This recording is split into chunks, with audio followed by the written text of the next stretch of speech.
E aí pessoal, boa tarde, bom dia, boa noite, né? Dependendo do horário que você está vendo esse vídeo. Esse vídeo é para a gente observar o que o coeficiente B, né, dando continuidade ao nosso conteúdo sobre função quadrática, qual que é a importância do coeficiente B na função, certo? Então, para a gente escalonar, né, no caso, esse trabalho que a gente está fazendo, né, vendo a definição de uma função quadrática, vendo qual é a função do coeficiente A, né, o que ele altera na função. Temos também a importância do coeficiente B. O coeficiente B, ele é muito sofisticado. A explicação, a importância é muito sofisticada. Peço que você busque aprender esse conceito. Vou tentar falar de uma maneira bem simples para a gente entender. Vamos fazer uso de contexto geométrico também para facilitar esse processo. Então, para você perceber o seguinte, o desenho que nós vamos observar é esse desenho aqui dessa parábola. Imagine que tem essa parábola, ela tem a equação igual a ax² mais bx mais c, que é a equação, a lei de formação dessa função. E naquele ponto em que a nossa expressão, a nossa função, ela cruza o eixo y, que é justamente esse ponto aqui, ó, ponto P, o ponto P 0C, já dando spoiler da função do coeficiente C, que vai ser tema de outro vídeo, do vídeo sequente a esse aqui, né, subsequente a esse vídeo agora. Naquele ponto P vai passar uma reta. Só que essa reta ela tem uma propriedade interessante. A gente diz que ela é a reta tangente à parábola.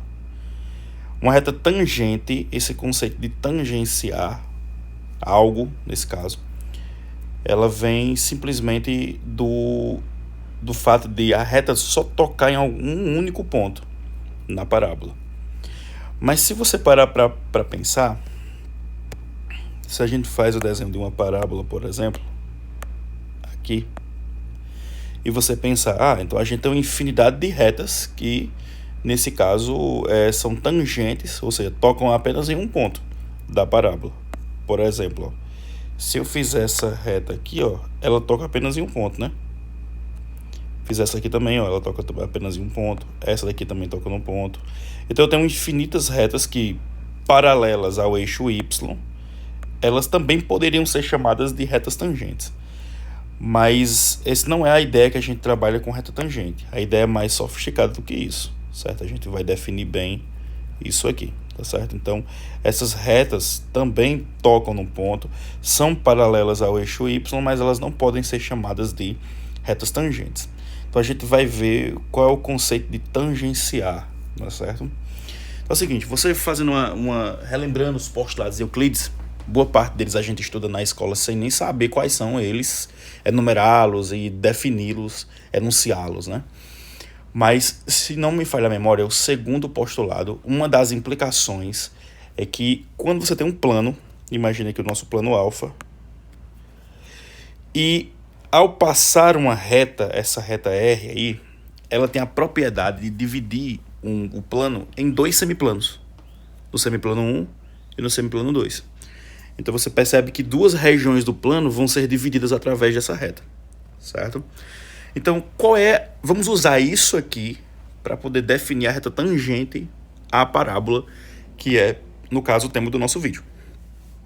Então você vai ter dois semiplanos, você vai dividir a figura, o plano, em duas regiões. Isso é a propriedade que a reta ela tem já intrínseca à sua definição. E observando a nossa reta tangente, essa que está em amarelo aqui, vocês percebem o seguinte, que essa reta, ela deixa a parábola toda em um dos semiplanos determinados por ela. Perceba que toda a parábola fica contida no semiplano superior à reta, ou seja, acima da reta, certo? Nessa região aqui, do gráfico, certo? Essa é a propriedade, a definição de reta tangente. Por isso que aquelas outras retas que eu falei antes, elas não podem ser chamadas de retas tangentes, certo? E Observando mais de perto, naquele ponto ali onde elas se cruzam, é justamente a equação da reta que passa por esse ponto é dado por esta fórmula aqui, ó, y igual a bx mais c, que é uma função de primeiro grau, certo? É uma equação da reta, sempre é uma função afim, uma função polinomial de primeiro grau. Então, o coeficiente angular dessa reta ele é exatamente igual ao valor de b lá da nossa expressão que define a nossa função quadrática.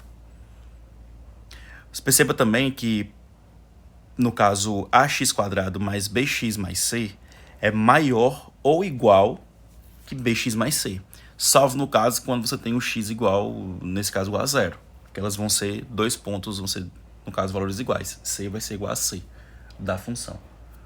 Então, a propriedade surpreendente que esse valor de b tem é que naquele ponto específico, ao passar ali a reta tangente, o valor de b ele é o mesmo, é o coeficiente angular da reta, ele é, no caso, a taxa de variação, né, como a gente costuma dizer.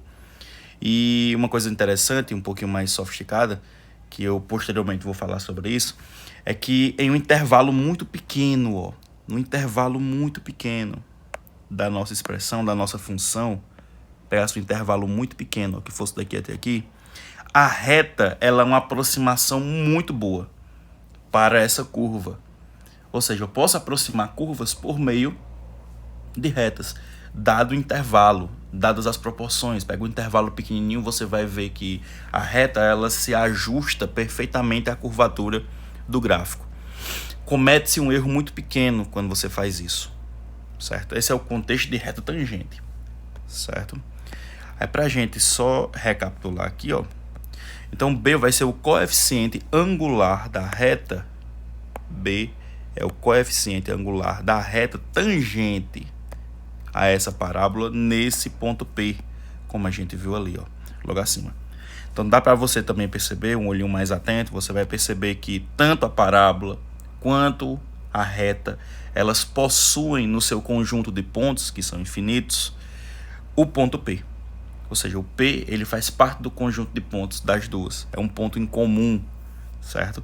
Esse é um dos pré-requisitos, inclusive, para que essa reta ela seja tangente. Ela tem que passar por um ponto da parábola e ela precisa conter esse ponto no seu conjunto de pontos de solução, certo?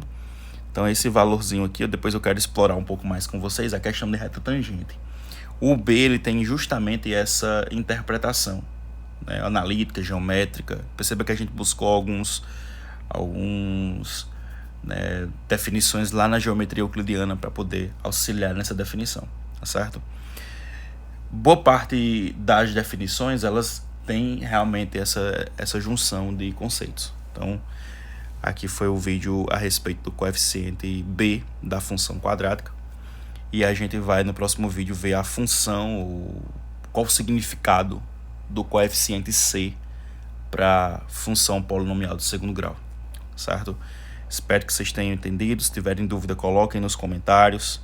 Os comentários ficaram abertos em todos os vídeos e eu vou ficar à disposição para tirar as demais dúvidas de vocês, certo? Então até o próximo vídeo. Tchau, tchau.